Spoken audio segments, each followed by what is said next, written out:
So you watched the video where I showed you how to make a side-facing tote storage rack, but you caught the part where I said, this rack is custom made for one specific type of tote. That is the project source tote that you can find at Lowe's. And you may have thought to yourself, how does that help me? My totes aren't from Lowe's, they're from some other place. So I'm gonna show you how to customize the tote storage rack I made for the Lowe's totes to fit any other size tote. The main issue is the width when these tubs are side facing. While most of them are the same distance from front to back when they're side facing, from side to side, they're not the same. And so if you try to put a different size tote in one of these racks,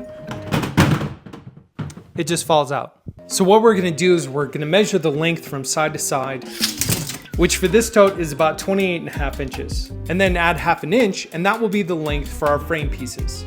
Since these are 28.5 inches, I'm gonna cut the boards to 29. If you wanna match that front to back as well, do the same thing.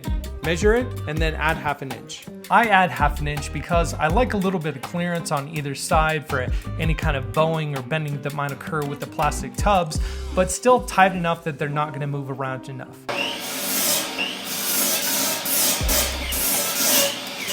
Then once you have all your pieces cut out, the assembly is the same as the other rack. Start by gluing and screwing your frame pieces together. And I know, I get a lot of pushback from people that say you don't need screws, you don't need glue. But if you want your shelf to last as long as it can and be as stable as it should be, use glue and screws. Now, because the height of the tubs are pretty similar, I'm still gonna use the 9.5 inch spacers for the first row of shelving pieces, and then the 12 inch spacers for each row of shelving pieces above that.